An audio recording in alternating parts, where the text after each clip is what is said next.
everyone, and welcome. My name is Andrew. And I'm Rachel. And we are Picture the Scene podcast.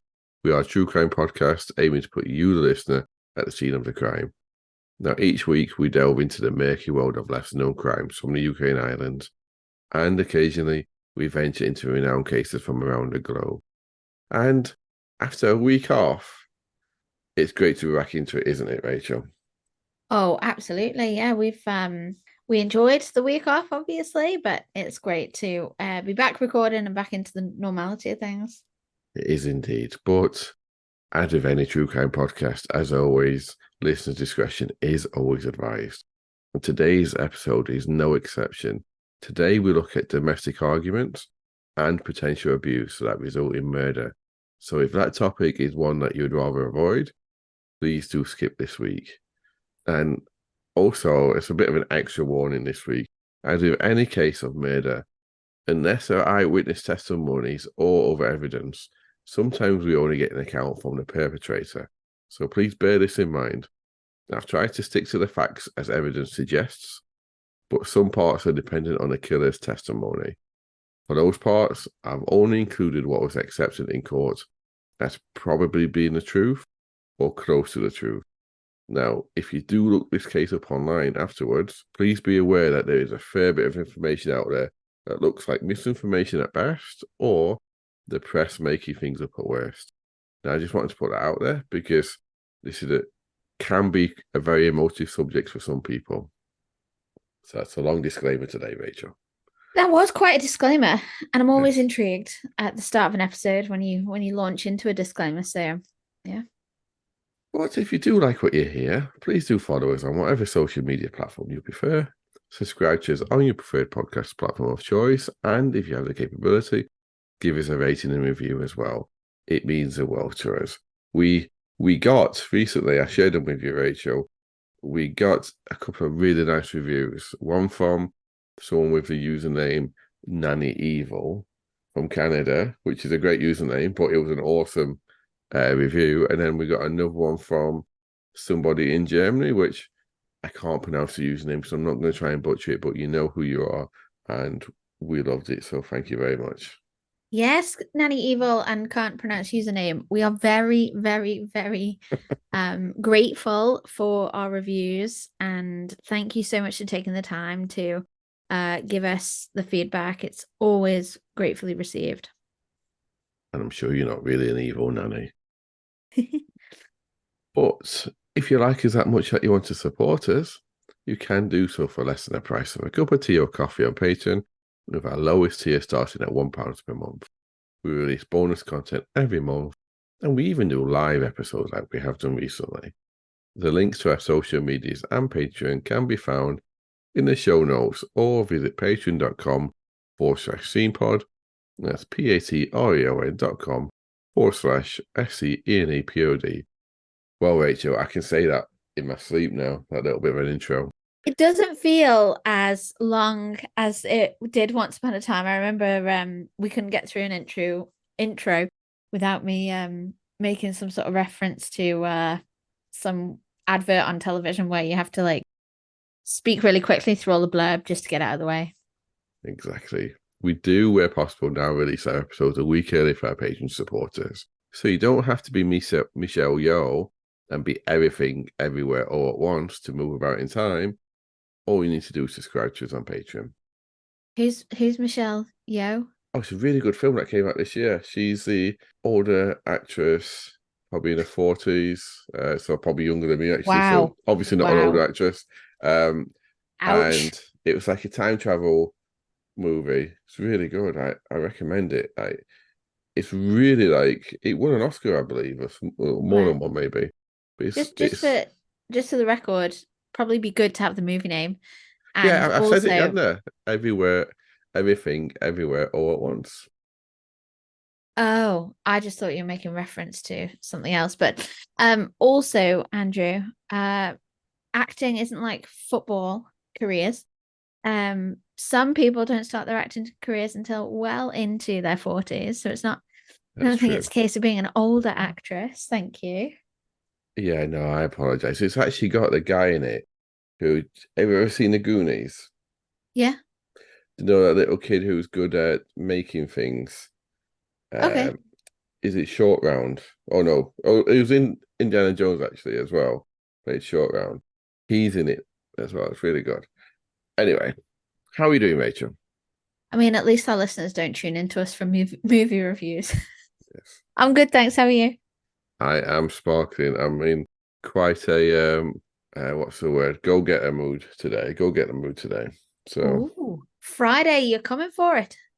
I am indeed. The question I have to ask you, Rachel, is quite a serious question. Are you ready for some true crime? I was born ready, Andrew. And before we get into it, just as an aside, it's really hard to do this with with the billions of other podcasts out there. But I do believe, listeners, that this particular case has never been covered before on a podcast. Exclusive klaxon. Yes, I told Rachel this several times already because it's it amazed me.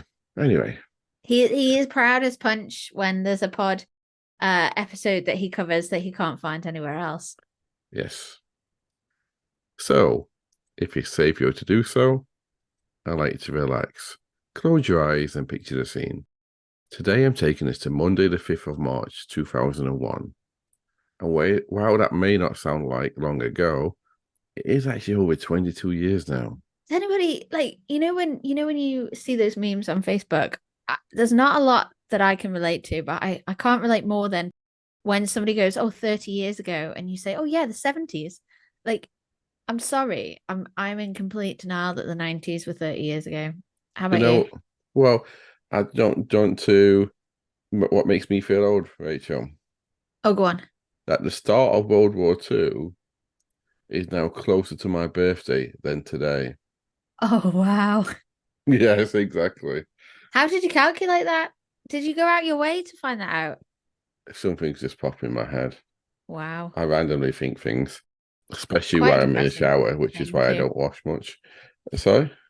It's quite a depressing thing to have calculated. I'm not gonna Yes. lie. Yes, but yeah, Monday the 5th of March was 22 years ago now. On this day, a few decades ago or so, we're in Ashington.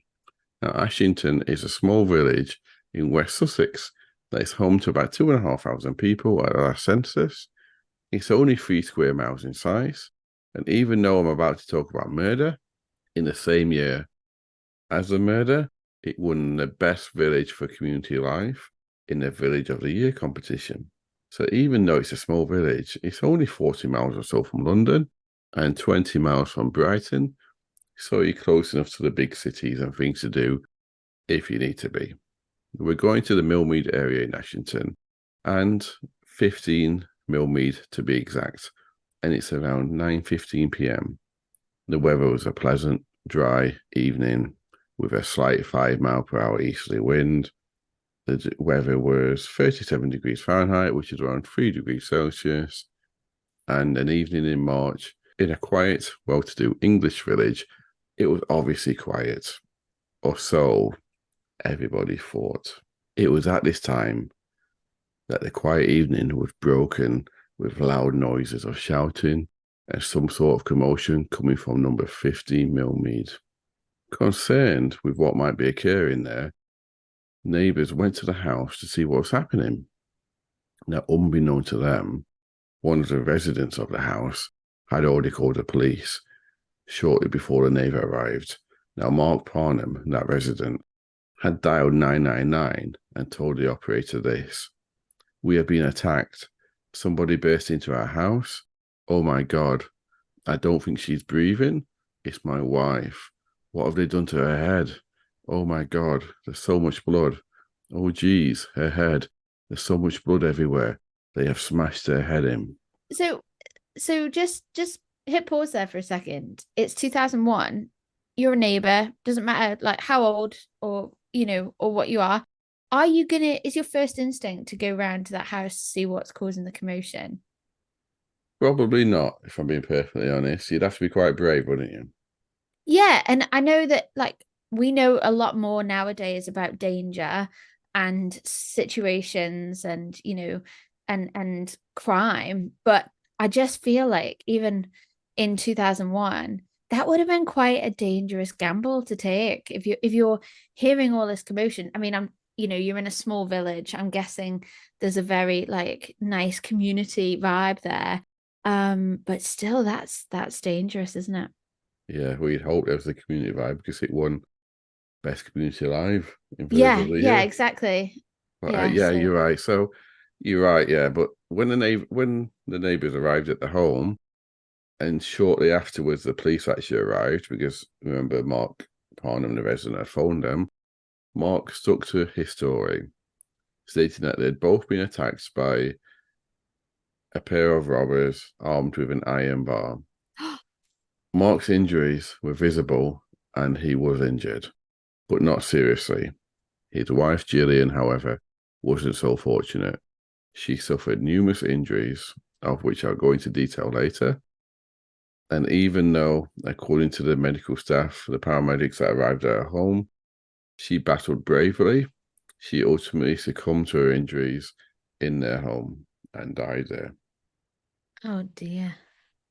While the paramedics were at the scene, but after it was determined Gillian had died, Mark was behaving very rationally in the house. He kept repeating, "How could they do this?" while crawling up to Gillian on the floor and touching her head. Quite obvious and really severe triangle-shaped wound to her forehead was there with lots of blood around it. The paramedics at the time kept telling Mark not to touch her, as there was nothing that could be done now, and he was disturbing the crime scene, but he wasn't listening. Yeah, I mean, and obviously you'll go on to tell us a bit more about why he was acting irrationally, but I kind of feel having watched like a lot of I guess documentaries on like ambulance and emergency services that like you, there's no real right or wrong way to behave in shock, is there? And the police and the ambulance service and the crime scene investigators, they've probably seen it all, and they can sense like normal versus odd. But I'm not sure if my loved one was lying there on the floor, I'm not sure that I couldn't like not want to touch them or put my arms around them and beg for them to come back.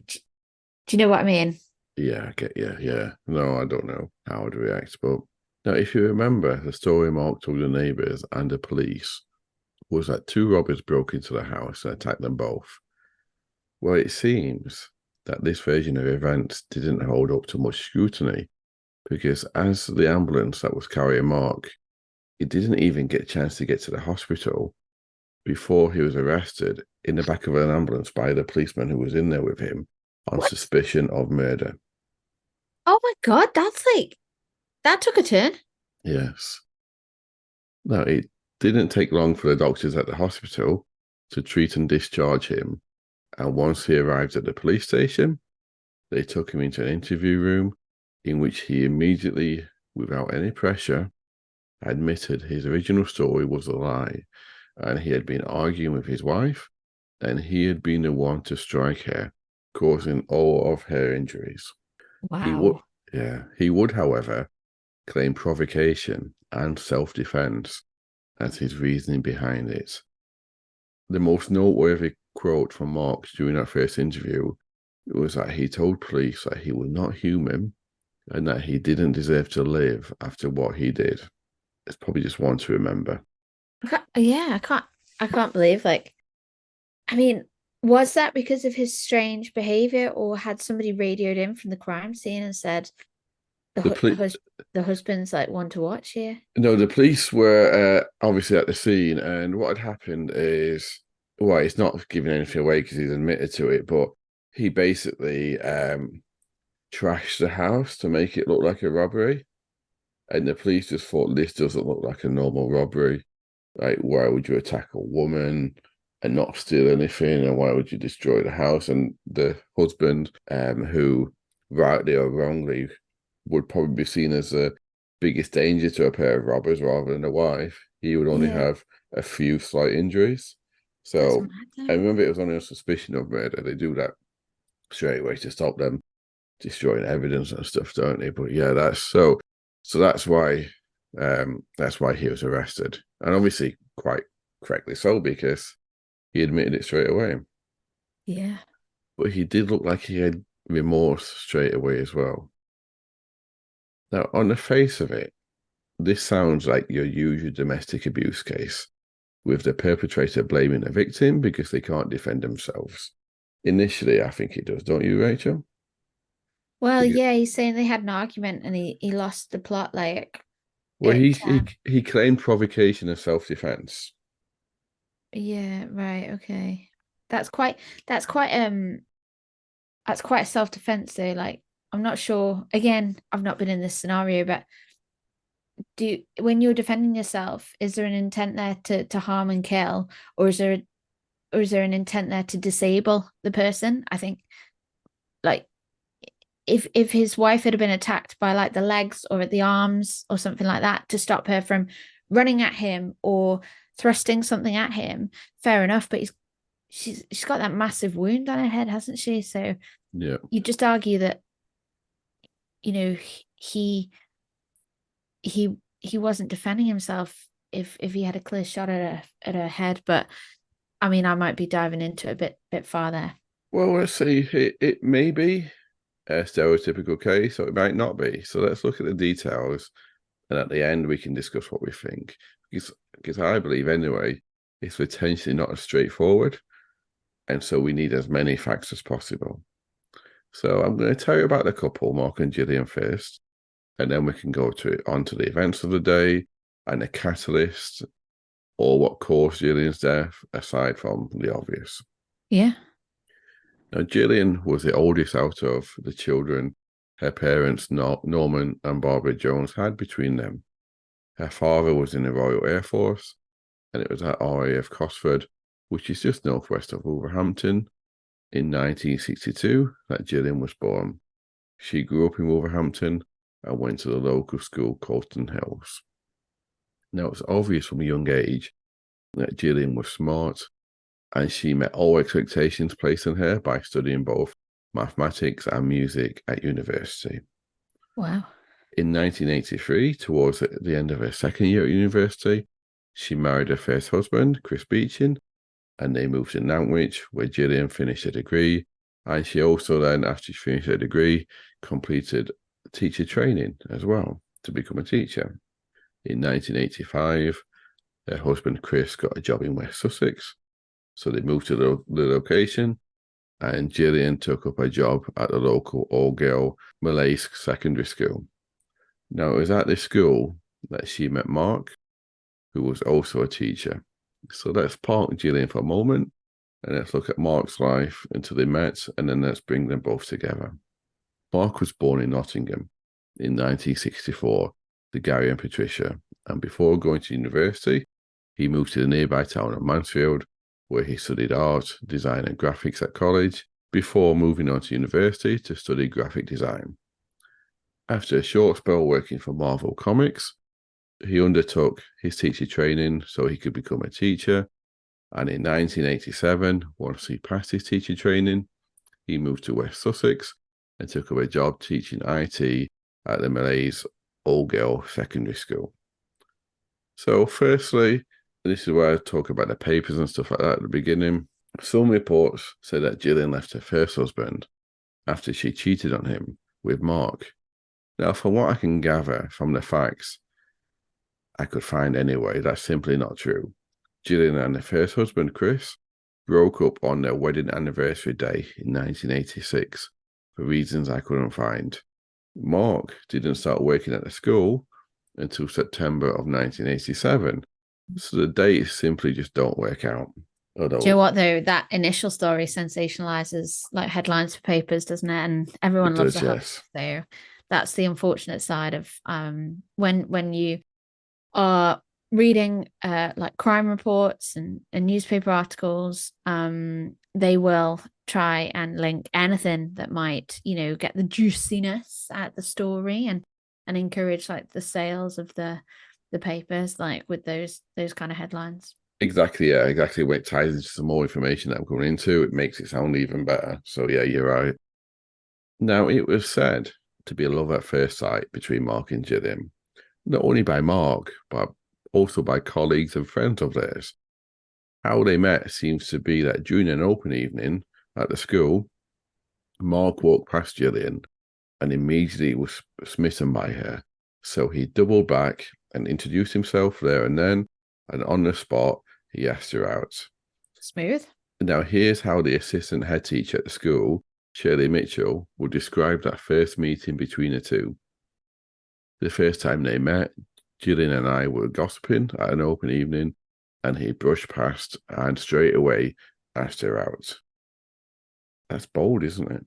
I wouldn't be that brave.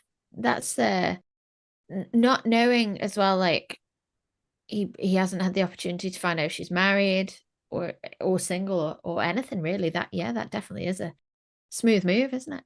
Exactly, yeah. They became a couple quite quickly, with them moving in with each other some 5 months later, in January of the next year. And 3 months after that, they became engaged. A year after their engagement, in March of 1989, they married at the local registrar office. Also in 1989, at the start of the school year in September, Jillian was promoted to the head of the mathematics department at the school, and things were going really well for the pair. In 1990, Jillian gave birth to the first of their 2 sons, and they moved into the house at 15 Mill Mead, the same house they stayed in until Jillian's death. Jillian was known for always wanting to get things right and being one of the hardest working members of staff at the school, and Mark was known for being very committed and caring. Both teachers were loved by students and colleagues and had a good reputation among everyone. Wow. So, like, in this scenario, both kids have lost their parents. Yes. And all those pupils have lost 2 great teachers by all accounts. Yeah. Mark was described as having loved teaching at a high achieving school, and the students adored him. He always had time for pupils, doing extracurricular activities, and helping children at lunchtime. A colleague of his said this about Mark: "I never saw Mark shout at a pupil, nor tell them off in a severe way. He was very calm and reasonable. He certainly was happy to be married and have children, and I know they were a joy to him." Now, that same colleague, Gary Toretta, would also go on to describe when his own marriage broke down, Mark was the one who was there for him and helped him through the emotional stress. He would say this: "He gave me a lot of personal counseling. He would take me out for drinks after school. I just knew I could rely on him for his support, and I really appreciated that." So for years, outwardly at least, the couple seemed like the perfect couple, never arguing, loving their jobs, and seemingly being really good at their jobs and having a happy family. Among the many things Mark would do was to write the Christmas pantomime for the school. Oh. As Jillian studied music and had a keen interest in it, she would always take on a musical role for the same pantomime. Sound like quite a power couple at that school then. Yeah. In 1999, a teacher called Chris Worth joined the school when the school year started, and he joined the maths department. As it approached Christmas, they both joined the school band, that's Chris and Jillian, for the pantomime, and would often spend hours together, not only practicing for the band, but Chris, oh dear indeed, but Chris would also begin to teach Jillian how to play the guitar because they both shared a love of music. They became really close friends, but nothing more, with their feelings for each other being obvious, but not acted on. After the Christmas and in early 2000, Chris would make Jillian a mixtape full of love songs. I wonder, do kids still make mixtapes? They probably don't, do they? Here's a playlist. Maybe. In 1999, absolutely, you would have still made mixtapes and playlists. But not now. They don't do that. No, they'd make like playlists, sorry. Yeah, they'd make like something on Apple Music, wouldn't they? Or wherever you get your music. It's not much effort though, is it? So yeah, Chris would make Jillian a mixtape full of love songs, with one track, "Baby When You're Gone" by Bryan Adams, becoming their song. And Yeah, and they'd play it together. And another song, Thorn in My Side by Annie Lennox, became a song that Jillian would say represented her husband, Mark. Oh no, that's a bit savage. Yeah. Did she write that down somewhere or Which she told Chris that oh God. on Valentine's Day of 2000, Jillian gave Chris a teddy bear, and the pair of them turned a close friendship and affection for each other into a sexual relationship on that day. Jillian would describe Mark to Chris as the third child in their marriage, and she now despised him. That's like, I don't want to throw shade on Mark. Obviously, we know what he's done, but it's so easy, isn't it, when you're in a relationship with somebody that's so seemingly so attentive and loving and caring, making mixtapes, teddy bears, like, and there's the thrill of it as well, that you just sit back and do kind of like take for granted what you've had. Like, oh, he's a kid, he's annoying, I can't stand him. Like, Yeah, we know this, by the way, from witness testimony that Chris Worth gave during Mark's trial. In early 2001, so a few months before Jillian's death, Mark became suspicious about the affair due to the fact that he found one of the mixtapes that Chris had made Jillian. When he confronted Jillian with it, she told him he was paranoid and a schizo. That's her words, not mine. that's really kind of her. I have to say, though, that was what Mark said in his testimony. Now, this is in direct contrast to the evidence that Chris Worth gave that she was getting ready to tell Mark and leave him. Because if she was getting ready to tell Mark and leave him, I don't know which is true, then surely, I mean, I believe she told that to Chris Worth, because why would he lie? Because his life was ruined after she died.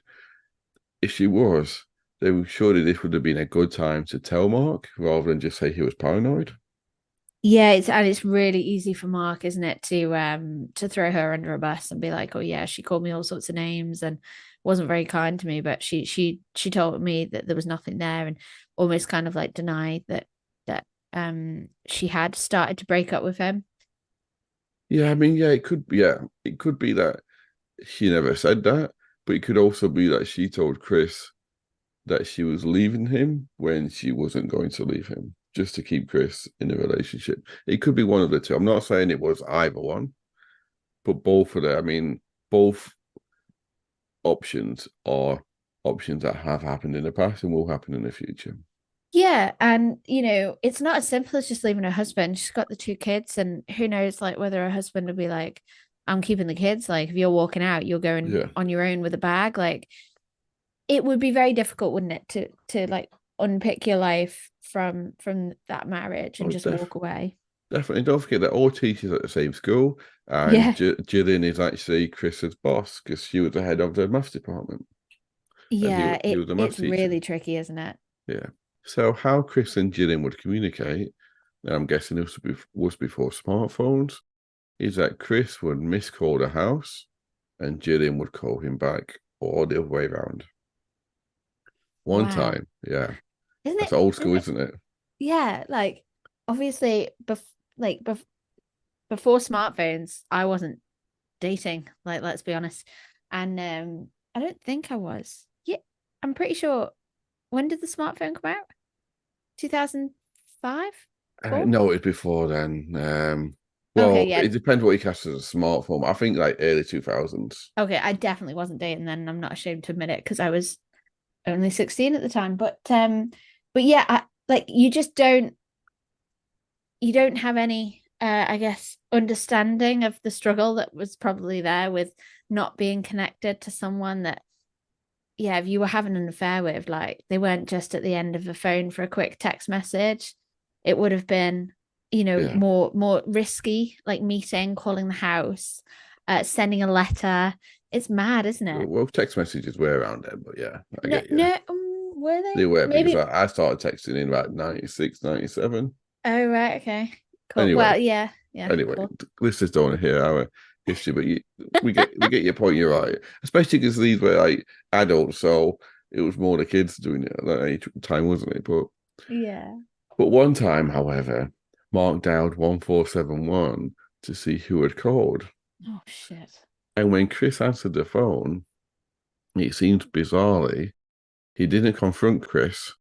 Instead, he had a conversation with him about a jumper Chris had loaned him, and he actually turned up at school the next day with the jumper. Oh. Now, most of what I have said so far has been backed up pretty much. Like the jumper story, for example, that was confirmed by both men. So yeah, it's just a rather bizarre thing. So let's skip forward to the night of the death. The evening started off well, with a fellow teacher at the school and her husband going to the couple's house for an evening meal, and they left around 7:30 p.m. So just under 2 hours before he killed Jillian. The teacher would go on to give a statement that the couple were getting on really well and they were very loved up and they couldn't stop touching each other when her and her husband left at 7:30. That always makes me feel really uncomfortable when I'm in someone's house and they're being overly affectionate. What? So makes you feel uncomfortable because you're the third wheel? Well, I don't mean affection is nice to see. I mean when it's Overly. too Like much it wouldn't too make you much PDA. uncomfortable being in your home and your wife was being affectionate to you, right? Oh no, of course not. No, but it would make me feel uncomfortable if she was being overly affectionate, like suggestive touching and stuff like that in front of other people. Yes, yes, yes. Suggestive touching. I'm trying to think of a nice way to put it, but yes. That was very polite for you. So yeah, this bit coming forward from now on, now we only have Mark's word for some bits, but also a bit of forensic evidence for other bits. Mark would go on to say that he was certain that she was having an affair. So that evening, he went through her purse and he found condoms and contraceptive pills, which confirmed what he thought. I mean, to be fair, I'm just gonna throw this in there. Like, no shit, Sherlock. You found a mixtape.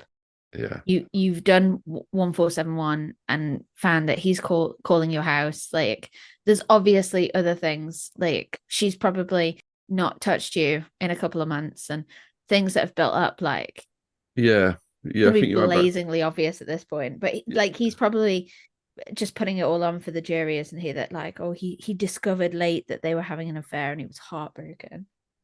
Yeah. No, that's what I was thinking. I was thinking like those two things in themselves, it wouldn't prove she was having an affair. But yeah, unless the marriage had turned into a sexless marriage. But then how does that explain the loved up and touching each other that evening that the teacher saw who was at the house for the meal? Yeah. And so yeah, it kind of contradicts a little bit what Mark was saying. But Mark Mark said that he felt devastated and he confronted Jillian that evening, who confirmed that she was having an affair and she started taunting him, comparing him unfavorably to Chris. Right. Had she had a few drinks? No, I think she was no drinks, actually, no alcohol in her system. Oh, okay. Wow. So like if you're to believe Mark, then that's really quite savage, like to just go straight in, isn't it? Like and start taunting. Yeah. Well, no, actually, let's be. I wanted to leave this out because I didn't think I did the story, but apparently, and he said this, so I don't see why it would be untrue because it doesn't sound good to him. He said to her, "I can't be married to a slag that sleeps with other men." So that probably was provocation for her then taunting him, maybe if Okay, they're yeah. arguing. Okay. Gosh. I didn't want to say that word, but I did now. Um, he Sorry. said, "That's okay. I'll hate you later."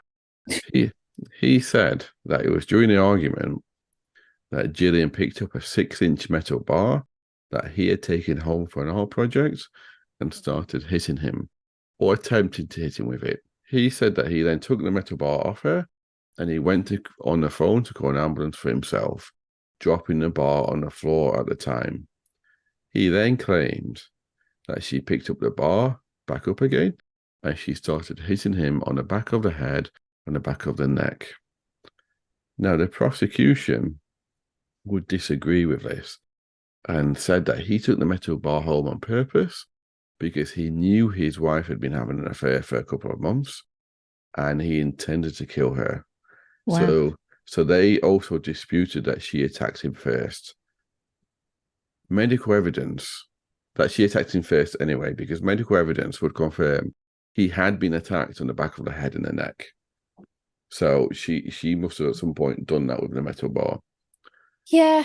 Yeah, but has she done that because she's been walloped with it and she's Yeah, like, yeah, he's it could dropped be. it to call 999 because that could have been quite accurate. And then and she's gone, you shithead in her last moments and gone hell for leather on him. Possibly. Well, he said that when she started doing this, he put the phone down, he took the bar from her, and then he went into a frenzy. He said that he couldn't fully remember, but it felt like he hit her hundreds of times. The post-mortem would reveal that he had, in fact, hit her 73 times with the iron bar, Wow. 44 of those on her head.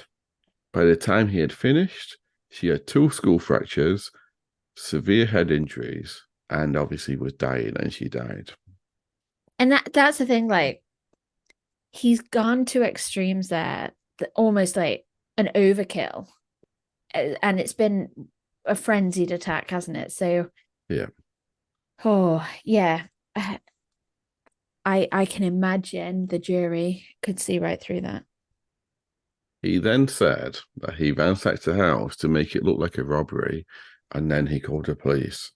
So that brings us up to the start of the episode where I described when the neighbors turned up and the police.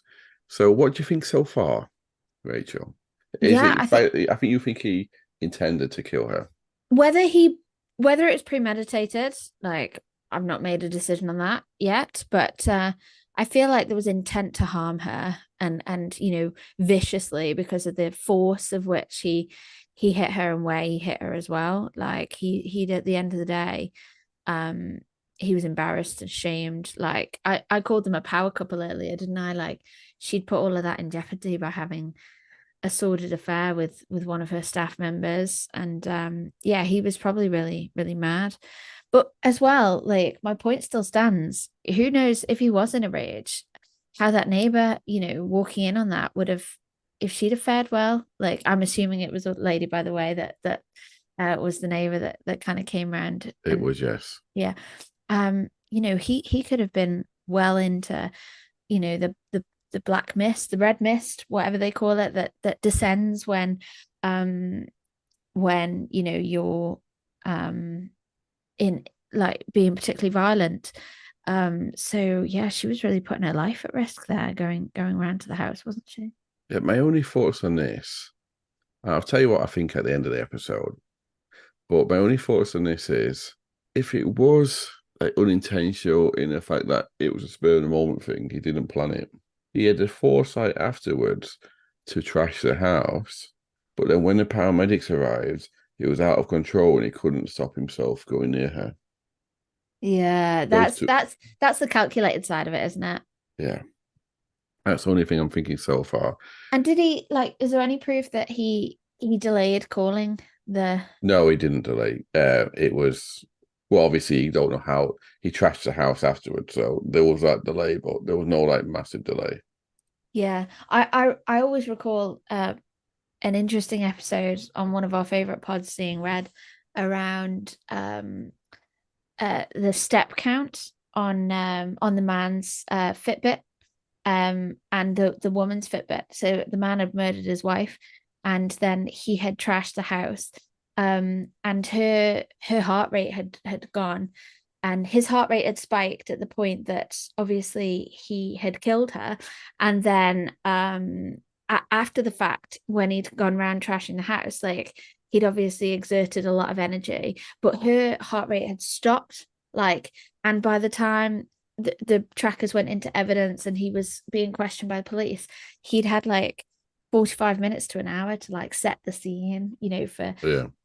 for the police to turn up, which I feel is quite premeditated. But if this guy's called 999 relatively quickly and probably just gone round, trashed whatever he could see, which then indicates to the police, this is weird. Well, Why it haven't the could doors been ransacked?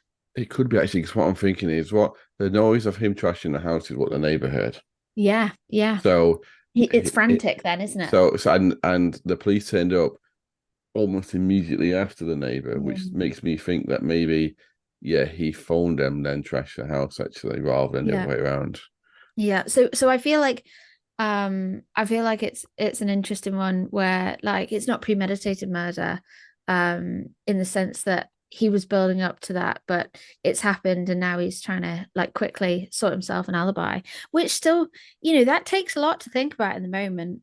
I Yeah, can't speak from experience having never murdered anyone, but I which is imagine a like there's a fight or flight moment and he's definitely fighting it, isn't it?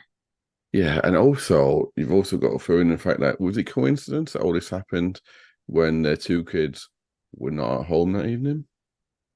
Well, yeah, there's taken advantage of that, isn't there? Yeah, so let's get on. Should we get on to the arrest trial and afterwards? Of course, yeah. Because I found this interesting. So, as he pretty much admitted, he had done it straight away in the interview. When he was charged, his solicitor offered the police and the CPS the chance of a plea deal. He would happily admit to manslaughter and plead guilty to that, rather than be taken to trial for murder. They refused that and they took him to trial. Now, I've pretty much gone over what was in the trial with the evidence and whatnot, so I'm not going to go over that again. So I'm going to ask you a question before I get into any more. What do you think, Rachel? Was he guilty of murder? Was he guilty of manslaughter? Or did they find him not guilty of both? Oh, I don't think there's any doubt over whether it was murder. Um, yeah, I feel like it was like a vicious, and I stand by my comments about like a really vicious and like overkill of an attack. Um, I don't think it was premeditated. I think it was, still murder, but yeah, I don't think it was premeditated. Okay. Well, the jury would find him not guilty of murder. Oh wow. They would find him guilty of manslaughter, and the judge would sentence him to 6 years imprisonment. What? You don't think that's enough? 6 years? I Okay, well, I think a woman has lost her life in a pretty ferocious attack, okay, but that's interesting. I'm Your I'm not reaction I'm not here. s- I'm not sat there listening to all the evidence. I'm just hearing your side of it. Well, no, So I pretty much told you it all. But it's interesting your reaction there. During the discussions at the sentencing hearing, Mark Spicer would remind the judge that Mark had offered to plead guilty to manslaughter at the very beginning, so he should get a reduced sentence for that. The judge, however, um, the judge, however, responded that it didn't matter if he did, because when it went to trial, he pled not guilty.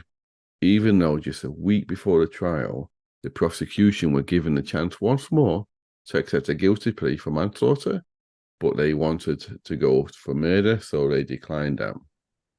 yeah, and I'm not defending Mark in any way, but I get that he has pleaded not guilty to murder, and he is standing by that. And I know I've said it was clearly murder, just not premeditated. Like he's not, yeah, he's not pissed the court system about. He's been honest with, I'm guilty of manslaughter because I took her life, but it wasn't intentional. I I, It, I do though think that 6 years is a really short amount of time, and probably not. There's no justice there for her family and her loved ones, is there? no, well, no, but it's interesting you say that. He will be sentenced on the 11th of January 2002. So that's when he got his 6 years. On the 7th of February 2003, the Court of Appeal would convene to look at this case. Mark's defense appealed on two grounds, which is why it's interesting what you said. The first one being that the original judge should have taken into consideration that he was willing to plead guilty to manslaughter.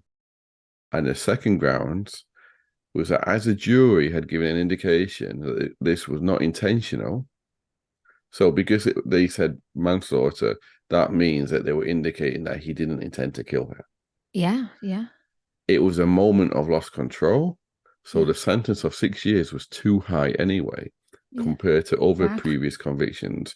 And his defense actually had four different cases, which I'm not going to go into detail for basically four similar cases where each case got less than 6 years as a result. So they And said, well, there's a pattern here, so he got too much.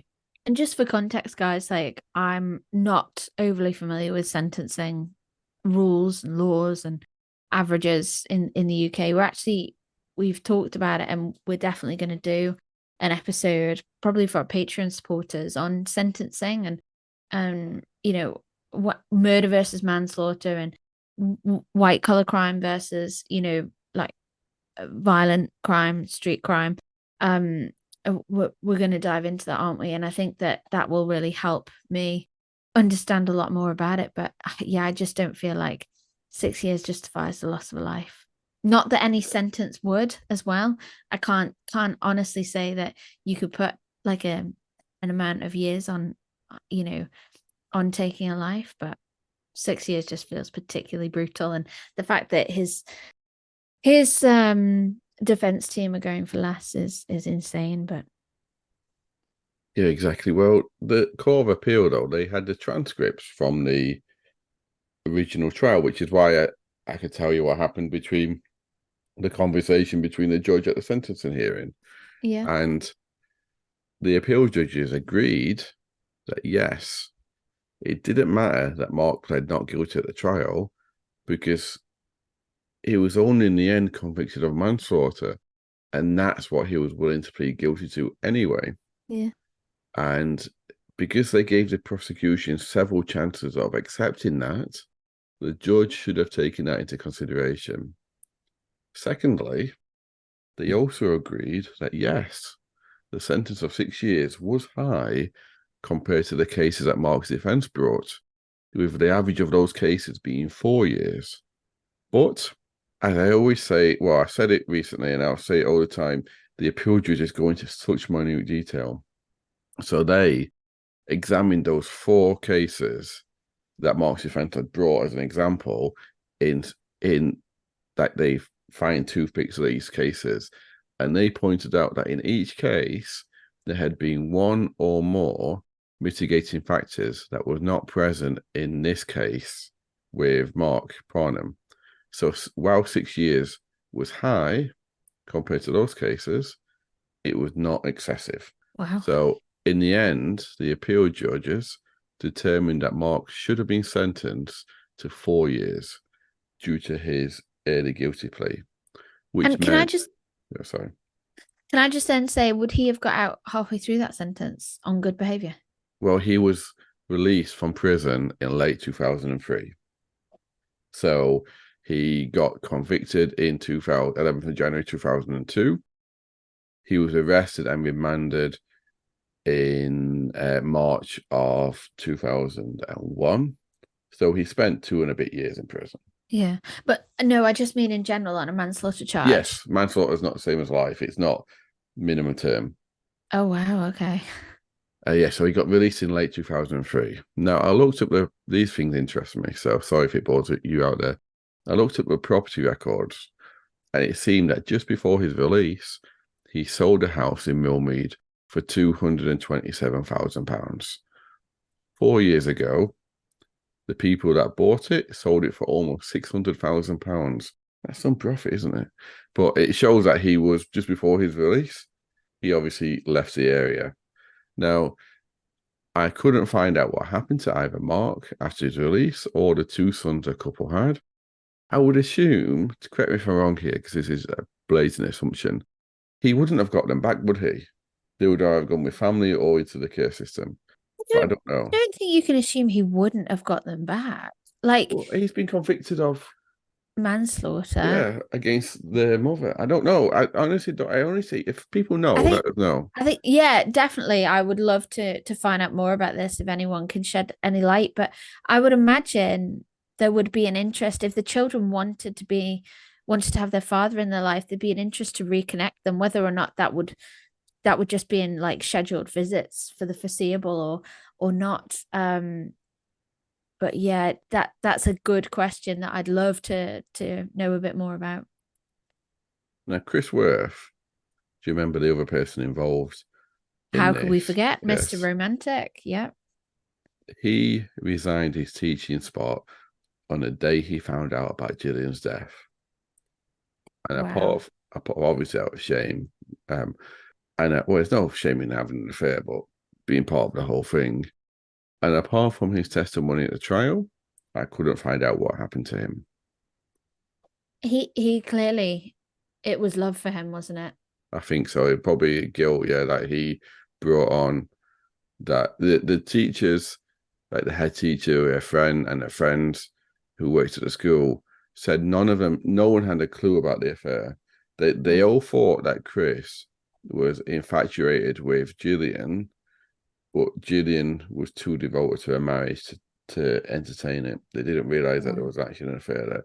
Chris testified that the same as what her friend said about Jillian, that she was always the dominant one in relationships, not just like actual relationships, but friendships, and she always took control.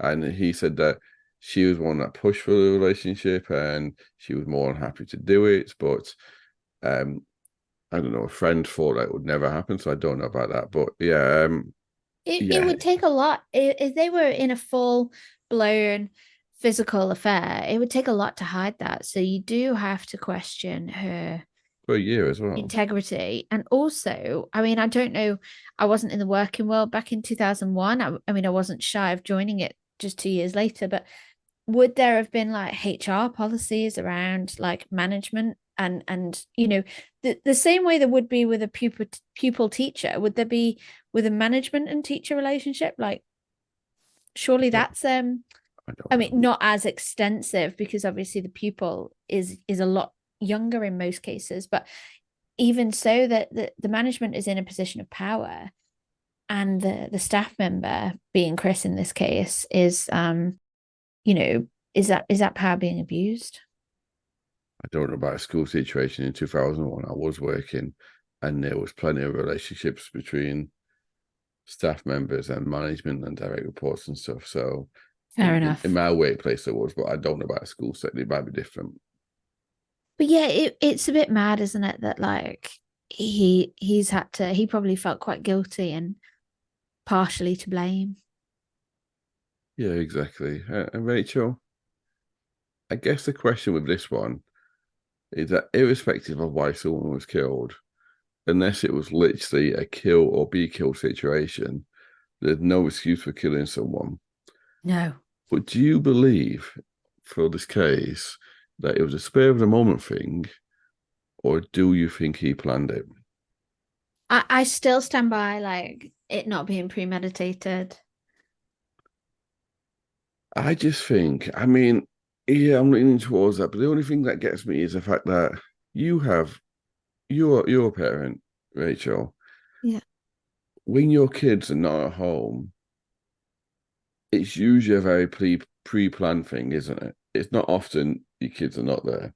Oh And yeah, no, and definitely. And there's yeah, arranging sitters and things, but they have had teacher friends around that night, and yeah, you exactly. know, They've had this, teacher friends around who said that, I'm cutting you off, sorry, Rachel, but it was said that there was no indication whatsoever there was anything wrong. yeah, He was an IT teacher. yeah, I know he had all the extracurricular work, but he mysteriously took a metal bar home with him for an art project for school. Um, and he suddenly became upset and confrontational about finding things that indicate she was having an affair when he already found things. And when he spoke to Chris, he didn't even confront Chris. He just spoke to him about a jumper and gave him the jumper back the next day. So I don't know. very calm and Yeah, cool. Yeah. to me, it feels like, I want to think maybe it was a spur of the thing, but if you stick to his story as well, I'm just trying to think both sides here. You stick to his story, she started attempting to hit him. And from what I can gather, she didn't actually hit him the first time or properly. He took the metal bar off her and went to phone an ambulance. Why would you then, if someone's been trying to attack you with a metal bar, then just drop the metal bar so they could pick it back up again and attack you Yeah. again? And also, actually, just came to me then, that first like attack, if it happened, he didn't get injured from it by his own admission. So why did he go pick the phone up to phone an ambulance? Yeah. Um, I don't know. It's just, We'll never know. There are only two people that will know what happened that day. One of them's dead, and the other one, obviously, will never tell anyone because he's been in and out of prison for this. So it's a strange one, but yeah, interesting, I think. Hmm. For our listeners, Rachel is nodding her head. Yeah, Okay. I think we could go around in circles all day on it though, Yes. couldn't we? I feel like you know, he was very lucky with his punishment and you know, the crime was unnecessary. Someone's lost their life at the end of the day. It's just tragic all round. 2.5 years, basically, he served in prison. Now, obviously, he'd have been on license after that, but it's not a lot, is it, really? Yeah, and he's ruined his career because he won't be able to go back to teaching, but you know, he's a free man. He's got the rest of his life to live, hasn't he? Yeah. Okay, then, shall I wrap this up? Yeah, go for it. This has been season 3, episode 14, called Teacher's Pet. And if it's safer to do so, I'd like all of you to relax. Close your eyes and picture the scene. For those of us in relationships or who have been in long-term relationships in the past, we all know that more than once you've had conversations with your partner about how couples they know who pretend to never argue and be in perfect relationships must be false. Now, does this case prove that those relationships are false, or is it the opposite? Does it prove that you can love someone too much and be driven to murder? One to think about. So, everyone, thank you all for listening, and we shall see you next week. Same time, same place. See you next week, guys. Bye. Bye.